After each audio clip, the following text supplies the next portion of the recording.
You are welcome to EduSearch friends. NCERT class 9th geography chapter number 2 के part 2 को हम continue करते हैं, डिस्कस करते हैं उसके बारे में।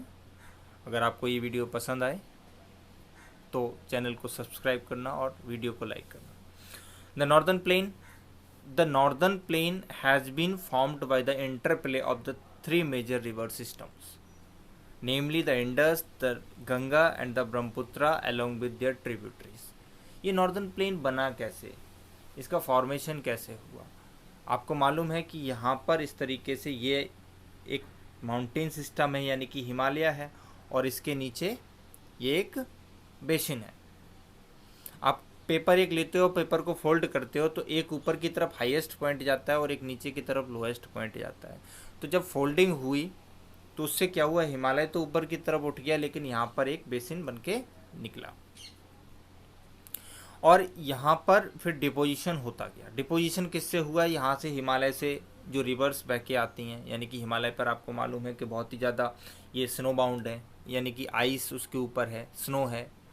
तो स्नो जब मेल्ट होती है बिकॉज ऑफ सनलाइट, तो नीचे की तरफ रिवर्स बह के आती हैं, अपने साथ में सेडिमेंट्स लेके आती हैं और सेडिमेंट्स इसमें इकट्ठा होता गया।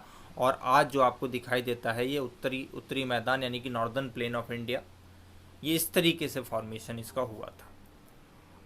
So the Indus, Ganga, Brahmaputra along with their tributaries, ये जो रिवर्स दे रखी है और उनकी ट्रिब्यूटरी क्या होती है? सहायक नदी होती है। जैसे गंगा है तो गंगा की सहायक नदी यमुना है, क्योंकि यमुना जाके गंगा में मिलती है और उसकी पानी को बढ़ाती है, उसमें अपने वाटर को वहाँ पर कंट्रीब्यूट कर रही है। तो आप कह सकते हो कि यमुना गंगा की ट्रिब्यूटरी है, तो ये होती है tributary. So this plain is formed of alluvial soil. किससे बना हुआ है? Alluvial soil. अब क्वेश्चन ये बनता है कि ये एलुवियल सॉइल क्या बला है, ये क्या होती है? जब रिवर अपने साथ में सेडिमेंट्स को लेके आती है और वो वहाँ पर जहाँ पर भी स्लोप कम रह जाता है वहाँ पर डिपोजिट कर देती है। तो जिस सॉइल का फॉर्मेशन होता है, जो सॉइल वहाँ पर इकट्ठी होती है, उसको हम एलुवियम सॉइल बोलते हैं। That is called alluvial soil. So the deposition of alluvium in a vast basin lying at the foothills of the Himalaya over millions of years formed this fertile plain। तो ये fertile plain इस तरीके से बना, millions of years में reverse बहती गई और इसमें डिपोजिशन करती गई, लेयर के ऊपर लेयर इस तरीके से बन गई, और आज आपको ये पूरा का पूरा उत्तरी मैदान यानी कि नॉर्दर्न प्लेन दिखाई दे रहा है। It spreads over an area of 7 lakh square kilometre. कितना? 7 lakh square kilometre. That 7 lakh square kilometre में ये पूरा फैला हुआ है। अब इसकी चौड़ाई कहाँ पर ज़्यादा है, कहाँ पर कम है? तो इसकी चौड़ाई जो है, यानी कि जो कितना ब्रॉड है, ये 240 से 320 किलोमीटर। ये वेस्टर्न पार्ट में सबसे ज़्यादा चौड़ा है, और वेस्टर्न से ईस्टर्न की तरफ आप जैसे जाते हैं इसकी चौड़ाई कम होती जाती है। So this is a densely populated physiographic division. ये कैसा है? ये डेंसली पॉपुलेटेड है। This is very densely populated physiographic division. Now question is here कि ये डेंसली पॉपुलेटेड कैसे? अभी आपको बताया ये फर्टाइल प्लेन है, और फर्टाइल प्लेन और डेंसली पॉपुलेटेड ये दोनों एक दूसरे से लिंक्ड हैं, क्योंकि जब यहाँ पर फर्टिलिटी ज़्यादा होगी तो फिर क्रॉप प्रोडक्शन ज़्यादा होगा, तो लोगों को खाने को ज़्यादा मिलेगा, तो वहाँ पर लोग ज़्यादा रहेंगे, और वहाँ पर क्योंकि उनके पास अवेलेबिलिटी है फूड की, है ना। तो these are 2 points which are linked. So with a rich soil cover combined with adequate water supply and favorable climate, it is agriculturally a productive part of India। एक तो यहाँ की जो रिच है वो काफ़ी ज़्यादा, जो सॉइल है वो काफ़ी ज़्यादा रिच है, यानी कि काफ़ी ज़्यादा फर्टाइल है। क्यों फर्टाइल है आपको बताया, हिमालय से बह के आती हैं रिवर्स, वो वहाँ पर डिपोजिशन करती हैं, तो हिमालय में बहुत सारे न्यूट्रिएंट्स हैं, उन न्यूट्रिएंट्स को लेके आती हैं, तो इसलिए काफ़ी ज़्यादा फर्टाइल सॉइल है, पहली बात। उसके साथ साथ क्या है, एडिक्वेट वाटर सप्लाई है यहाँ पर। एडिक्वेट वाटर सप्लाई कैसे कह सकते हो आप, क्योंकि आपको मालूम है ना, रिवर्स आ रही है ना, रिवर्स बह रही हैं, तो जब रिवर्स बह रही हैं तो पानी की तो कमी हो ही नहीं सकती। तो एक ये, और थर्ड क्या है, थर्ड है फेवरेबल क्लाइमेटिक कंडीशन। अब क्लाइमेटिक कंडीशन भी यहाँ के ठीक ठाक है, यानी कि आप नॉर्दर्न जैसे माउंटेन्स पे आप चले जाओ, यानी कि जम्मू कश्मीर, उत्तराखंड इत्यादि में, तो वहाँ पर क्या है, क्लाइमेट कैसा है, काफ़ी ज़्यादा कम टेम्परेचर पाया जाता है। और अगर आप राजस्थान साइड चले जाओ, वेस्टर्न राजस्थान में, तो वहाँ पर क्या है, वहाँ पर एक्सट्रीम क्लाइमेट यानी कि टेम्परेचर ज़्यादा पाया जाता है। बट ये एक ऐसा क्षेत्र है, ऐसा ऐसा एरिया है जहाँ पर ना बहुत ज़्यादा ना बहुत कम, हालांकि लू चलती है यहाँ पर, लेकिन वो भी क्रॉप्स को चाहिए होती है, रिक्वायर्ड होती है। तो यहाँ का जो मौसम होता है वो कैसा, फेवरेबल क्लाइमेट है यहाँ का, क्रॉप्स के लिए फेवरेबल क्लाइमेट यहाँ पर मिल जाता है। तो इन वजह से यहाँ पर प्रोडक्शन काफ़ी ज़्यादा होता है। आगे देखते हैं, the rivers coming from northern mountains are involve in a depositional work. अभी आपको बताया नॉर्दर्न माउंटेन से जो रिवर्स आती हैं यहाँ पर डिपोजिशन करती जाती हैं, और इस तरीके से इस प्लेन का फॉर्मेशन हुआ है। In the lower course due to gentle slope the velocity of the river decreases which results in the formation of riverine islands. अब ये रिवराइन आइलैंड क्या होता है, यानी कि मान लीजिए कोई एक रिवर है, इस तरीके से ये एक कोई रिवर है, तो अब जब इसकी वेलोसिटी काफ़ी ज़्यादा कम हो जाती है, ऊपर तो आपको मालूम है कि जब ऊपर से माउंटेन से बह के आती है तो स्लोप ज़्यादा होता है, ग्रेडियंट ज़्यादा होता है। जब ग्रेडियंट ज़्यादा होता है तो वेलोसिटी ज़्यादा होती है, यानी कि स्पीड ज़्यादा होती है। लेकिन जब प्लेन एरिया में आती है तो वहाँ पर अब स्लोप तो मिल नहीं पा रहा है उसको, तो स्पीड भी उसकी कम हो जाती है रिवर वाटर की। तो इसलिए वहाँ पर जब स्पीड कम हो जाती है, वेलोसिटी कम हो जाती है, तो उससे होता क्या है कि जो भी डिपोजिशनल सेडिमेंट्स हैं, यानी कि जो भी सेडिमेंट्स होते हैं उनको वो कैरी नहीं कर पाते हैं, क्योंकि अब उनके पास इतनी एनर्जी नहीं बची है। उसके पास इतनी एनर्जी नहीं बची है तो वो क्या करता है कि यहाँ पर रिलीज़ कर देता है, यहाँ पर उन पार्टिकल्स को रिलीज़ कर देता है और सेडिमेंटेशन हो जाता है। तो ये लोअर कोर्स में होता है काफ़ी बाद में, यानी कि जहाँ पर माउथ होता है वहाँ पर ये ज़्यादा देखने को मिलेगा। तो वहाँ पर क्या होता है, इस तरीके से बीच में भी कभी कभी ये डिपोजिशन हो जाता है। बीच में इस तरीके से डिपोजिशन हो जाएगा तो क्या हो जाता है कि ये आइलैंड बन जाता है, रिवराइन आइलैंड बोलते हैं। रिवराइन आइलैंड क्यों बोलते हैं, इसलिए बोलते हैं क्योंकि ये रिवर के बीच में बना हुआ है। और आपको मालूम होगा कि जो मजूली आइलैंड है, ब्रह्मपुत्र रिवर में बना हुआ है, ये दुनिया का सबसे बड़ा इनहैबिटेड रिवराइन आइलैंड है। इनहैबिटेड का मतलब क्या हुआ, इनहैबिटेड का मतलब हुआ कि यहाँ पर लोग रहते हैं। तो इस तरीके का ये दुनिया का सबसे बड़ा आइलैंड है। और ये कहाँ पर है, ये आसाम में है। आसाम आपको मालूम होगा नॉर्थ ईस्टर्न स्टेट का सबसे बड़ा स्टेट है, तो उसमें ये है। The rivers in their lower course split into numerous channels due to the deposition of silt. These channels are known as distributaries. Lower course में अभी आपको बताया कि जब रिवर माउथ के पास तक पहुँचती है तो वहाँ तक पहुँचते पहुँचते उसकी स्पीड बहुत ज़्यादा कम हो जाती है। स्पीड काफ़ी ज़्यादा कम हो जाती है तो वहाँ पर डिपोजिशनल वर्क बढ़ जाता है, यानी कि डिपोजिशन बढ़ जाता है। तो मान लीजिए कोई इस तरीके से रिवर बह के आ रही है, तो फिर क्या होता है, बीच बीच में डिपोजिशन हो जाता है काफ़ी जगह। जब काफ़ी जगह इस तरीके से डिपोजिशन हो जाएगा तो रिवर इस तरीके से बढ़ जाती है, एक पार्ट, दो पार्ट, इस तरीके बहुत सारे पार्ट्स हो जाते हैं। जब रिवर इस तरीके से बढ़ जाती है यानी कि डिस्ट्रीब्यूट हो जाती है, तो यहाँ पर रिवर क्या हो रही है, डिस्ट्रीब्यूट हो रही है। तो इसीलिए इनको क्या कहते हैं, इनको हम उस रिवर की डिस्ट्रीब्यूटरीज बोलते हैं। ये चैनल्स जो हैं इनको डिस्ट्रीब्यूटरीज बोलते हैं। अब डिपोजिशन ऑफ सिल्ट यहाँ पर कैसे हो रहा है वो आपको बताया था, क्योंकि यहाँ पर वेलोसिटी कम हो जाती है। तो ये चीज़ आपको समझ में आई होगी। आगे देखते हैं, इसमें आगे लिखा हुआ है sorry, the northern plain is broadly divided into 3 sections. The western part of the northern plain is referred to as the Punjab plains. तो वो पंजाब प्लेन है ना। So found by the Indus and its tributaries. तो अब इंडस रिवर आपको मालूम है, Indus की ट्रिब्यूटरी झेलम है, चिनाब है, रावी है, सतलुज है, ये सब मिलके वहाँ पर पंजाब प्लेन बनाती हैं, जो कि आपके पाकिस्तान में भी है और इंडिया में भी है। तो वो आपका वेस्टर्न पार्ट है, ये पंजाब प्लेन है। उसके बाद the larger part of this plain lies in Pakistan, अभी आपको बताया। उसके बाद क्या दिया है, the Indus and its tributaries the Jhelum, the Chenab, the Ravi, the Beas, the Sutlej originate in the Himalaya. तो ये तो आपको सबको पता होगा कहाँ ओरिजिनेट होती हैं, हिमालय में ओरिजिनेट होती हैं और यहीं पर डिपोजिशन करती रहती हैं। इस तरीके से पंजाब प्लेन का फॉर्मेशन हुआ। So this section of the plain is dominated by the doabs. अब दोआब क्या होता है, तो दोआब एक ऐसा एरिया होता है जो दो रिवर के बीच में होता है। दो का मतलब टू, आब का मतलब बीच का जो एरिया है ना, ठीक है। तो जो वो दो पानी के बीच के, वाटर के बीच के एरिया है, तो उसे दोआब बोलते हैं। आप समझ लेते हैं इसको। जैसे कि मान लीजिए यहाँ पर दो रिवर्स हैं, है ना, तो इनमें वाटर है ना, तो इनके बीच का एरिया, ये वाला जो एरिया कहलाया जाएगा, इसको हम दोआब बोलेंगे। अब पंजाब को पंजाब क्यों बोलते, क्योंकि वहाँ पर 5 रिवर्स हैं, आपको अभी बताया 5 रिवर्स हैं, तो 5 रिवर्स हैं वहाँ पर, तो इसलिए उसको पंजाब बोलते हैं, इसलिए उसको पंजाब बोलते हैं, ठीक है। सो इसमें लिखा भी हुआ है, डू यू नो में, Doab is a made up of 2 words, do meaning two and ab meaning water, यानी कि दो जो जल राशि हैं उनके बीच का क्षेत्र।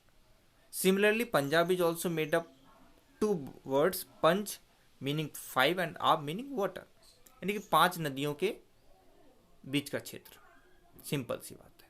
तो ये पंजाब है, 2 नदियों के बीच का क्षेत्र दोआब है। अब दोआब और पंजाबी मैंने सुना है, अगर आपने 3 आब 4 आब सुना हो तो बताना भाई, मैंने तो नहीं सुना, ठीक है। आगे देखते हैं। The Ganga plain extends between Ghaggar and Teesta rivers. अब उसके बाद कौन सा प्लेन आ जाता है, गंगा प्लेन आ जाता है। पहले इंडस प्लेन है, उसके बाद गंगा प्लेन है। क्योंकि इंडस प्लेन इसलिए है क्योंकि वहाँ पर इंडस रिवर है, और यहाँ पर गंगा प्लेन इसलिए है क्योंकि यहाँ पर गंगा और उसकी ट्रिब्यूटरीज हैं, उनकी वजह से यहाँ पर प्लेन बन रहा है। तो ये कहाँ से, घग्गर से तीस्ता तक है। घग्गर कहाँ पर, यानी कि नेपाल वाला जो पूरा एरिया है, नेपाल के ईस्टर्न मोस्ट और वेस्टर्न मोस्ट पार्ट को अगर पूरा देखा जाए तो वो गंगा प्लेन आ जाता है। जो घग्गर रिवर है वो नेपाल के बिल्कुल ईस्टर्न मोस्ट से वहाँ से निकलती है, और तीस्ता वेस्टर्न मोस्ट से निकलती है, तो उनके बीच का जो पार्ट है वो गंगा प्लेन है। आप इमेजिन कर पा रहे होगे इस चीज़ को। It is spreaded over the states of north India, जिसमें हरियाणा है, दिल्ली है, यूपी है, बिहार है ना, कुछ पार्ट झारखंड का है, कुछ हिस्सा वेस्ट बंगाल का ऊपर नॉर्दर्न वाला हिस्सा है वो आ जाता है ना, समझ में आया होगा। और ब्रह्मपुत्र प्लेन कहाँ पर है, ब्रह्मपुत्र रिवर आसाम में फ्लो करती है, तो वो वहीं पर होगा। तो ब्रह्मपुत्र प्लेन है थर्ड, वो कहाँ पर है, आसाम में। तो 3 आपने देखे।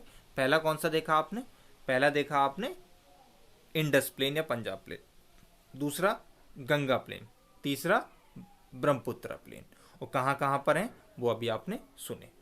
तो समझ में आया होगा आपको। आगे देखते हैं।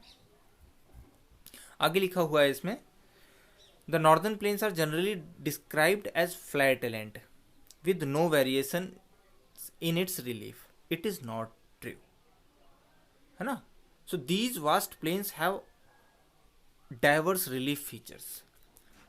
According to the variations in relief features, the northern plains can be divided into 4 regions. The rivers, after descending from the mountains, deposit pebbles in a narrow belt of, तो समझ लेते हैं इसको, ये क्या कहना चाहते हैं। ये बताना चाहते, ऐसा बोला जाता है कि जो नॉर्दर्न प्लेन्स हैं वो फ्लैट लैंड है, यानी कि सपाट हैं, समतल हैं, कोई उनमें ज़्यादा वेरिएशन नहीं है। ऊंच नीच यानी कि उबड़ खाबड़ ये सब देखने को ऊंचा नीचा नहीं मिलता है वहाँ पे, बिल्कुल सपाट है। But actuality is something different, जैसे कि किताब में लिखा हुआ है, लेकिन ये ट्रू नहीं है। इनमें भी वेरिएशंस देखने को मिलते, वास्तव में मिलते हैं। ये भी, इनको भी अलग अलग पार्ट्स में डिवाइड किया जा सकता है। उनमें भाबर है, खादर है, तराई है, डिफरेंट डिफरेंट पार्ट्स में इनको भी डिवाइड किया जा सकता है। देख लेते हैं। तो अब समझ लेते हैं इसको पहले अच्छी तरीके से। यहाँ पर फिगर बना के, ये मान लीजिए ये वाला यहाँ पर बना लेते हैं, ये है।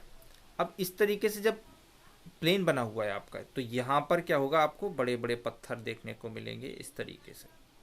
उसके फिर यहाँ पर आप जाएंगे तो यहाँ पर क्या होता है, छोटे छोटे आपको इस तरीके से पत्थर देखने को मिलेंगे। उसके बाद ये एक रिवर वैली है, ये एक रिवर वैली है इस तरीके से। तो आप यहाँ पर देख रहे हो ये बड़े बड़े पत्थर यहाँ पर इकट्ठे हैं, जो ऊपर से जब नदियाँ बह के आती हैं तो यहाँ पर जो शिवालिक के फुट वाला एरिया है, शिवालिक के जस्ट नीचे वाला एरिया है, तो वहाँ पर क्या होता है बड़े बड़े पत्थर इकट्ठे हो जाते हैं। तो इसको क्या बोलते हैं, इसको हम बोलते हैं भाबर। क्या बोलते हैं? भाबर। और भाबर के बाद फिर क्या होता है, अब भाबर में तो यहाँ पर बहुत ज़्यादा बड़े बड़े पत्थर होते हैं, तो रिवर्स आती हैं ऊपर से बहती हुई। रिवर कोई भी स्ट्रीम आ रही है बहती हुई, तो इसमें वो नीचे की तरफ सबमर्ज कर जाती है। सबमर्ज कर जाती है, दिखती नहीं है, यहाँ पर लगता ही नहीं है रिवर है कि नहीं है, बट उसके पत्थरों के नीचे पानी चल रहा होता है। इस तरीके के साइट आपने मूवीज़ में देखे होंगे, और अगर आप नॉर्दर्न स्टेट्स में घूमने गए होंगे तो वहाँ पर देखा भी होगा।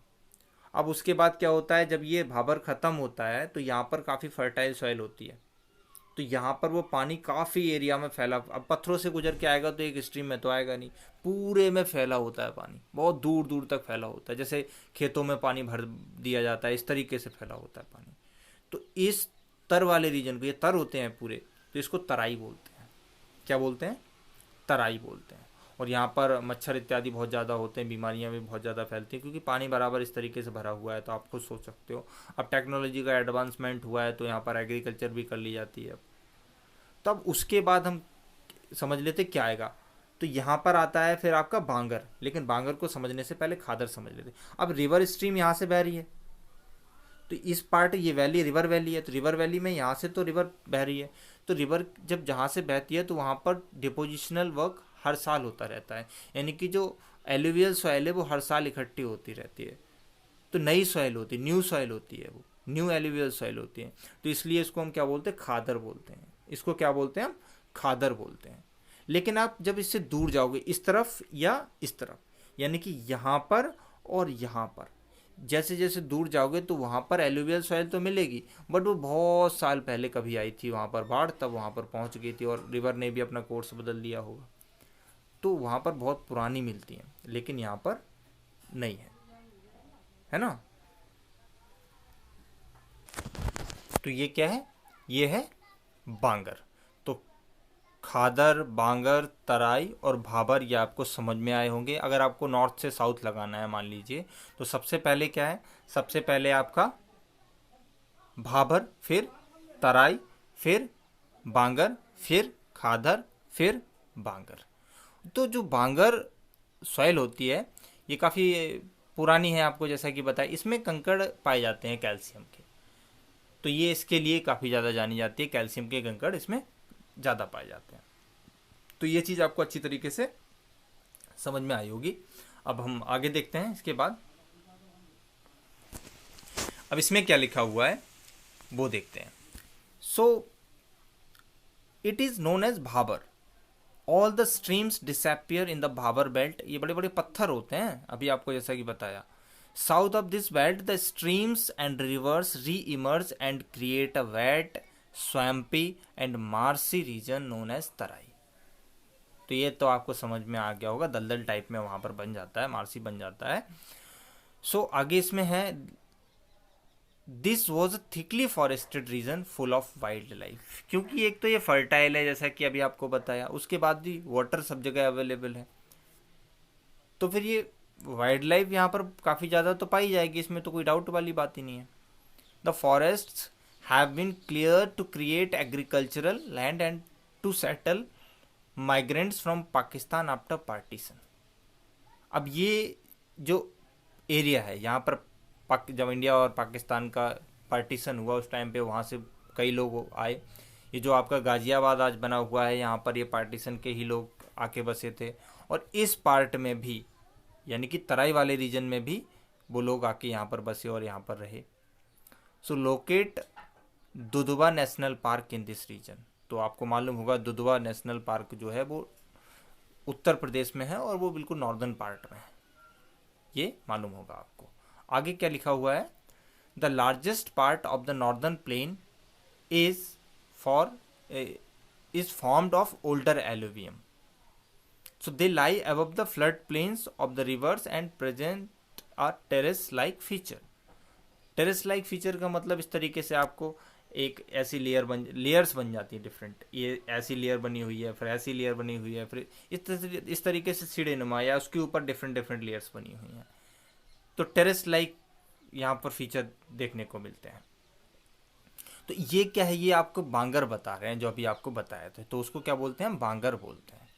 तो भाबर, तराई, खादर, बांगर, ये चारों आपको याद होने चाहिए। सीक्वेंस में आपसे एमसीक्यू पूछा जा सकता है या इनके बारे में पूछा जा सकता है। अगर आपसे भाबर पूछा जाता है तो आप आराम से बता देना।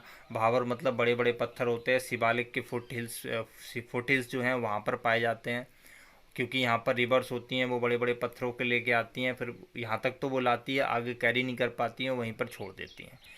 और यहाँ पर जो भी रिवर्स आती हैं वो अंदर की तरफ चली जाती हैं और वो सबमर्ज हो जाती हैं, दिखाई नहीं देती। इस तरह लिख दो, इतना काफ़ी है, इससे ज़्यादा कुछ लिखना भी नहीं है। उसके बाद तराई वाला आता है तो आप लिख दो कि भाबर के बाद वाला, भाबर के बाद वाला एरिया है, वहाँ पर सिल्ट इकट्ठा होती है, एलुवियल सॉइल इकट्ठा होती है, और वहाँ पर क्या होता है, पानी चारों तरफ फैला होता है, क्योंकि वहाँ पर जो जो भाबर है, भाबर से जो निकला हुआ पानी है वो चारों तरफ फैला होता है, तो वो तराई रीजन होता है। खादर की अगर आपसे पूछा जाए तो खादर में आप बता सकते हो कि ये जो रिवर होती है, रिवर वैली में पाया जाता है, वहाँ पर फर्टाइल सॉइल, जहाँ तक हर साल एलुवियल सॉइल इकट्ठा हो जाती है, तो वहाँ पर पाया जाता है।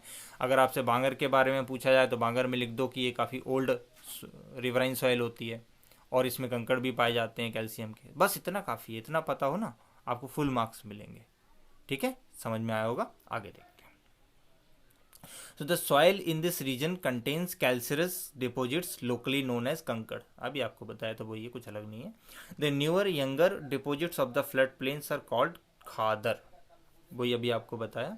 So they are renewed almost every year and so are fertile, thus ideal for intensive agriculture। अब इंटेंसिव एग्रीकल्चर तभी होगी जब फर्टिलिटी ज़्यादा होगी, और हर साल अब एक ही, जैसे बांगर है तो बांगर में क्या है, वो इनफर्टाइल सॉइल होती है। क्यों होती है, क्योंकि वहाँ पर बहुत पहले बाढ़ आई थी और वहाँ पर इकट्ठे हो गए थे, अब उसमें क्रॉप्स होनी थी, पेड़ पौधे उगने तो वो उग चुके हैं, अब उसके बाद इसकी फर्टिलिटी डाउन हो गई, अब उसके बाद उसके पास कोई भी अदर रिवर से सॉइल नहीं आ पाई है ना, तो इसलिए ऐसा है वहाँ पे। अब इसके बाद हमारा टॉपिक है द पेनिनसुलर प्लेट्यू। ये काफ़ी इम्पोर्टेंट है, काफ़ी बड़ा भी है, तो इसको बड़े ध्यान से सुनना है आपको, आसान है।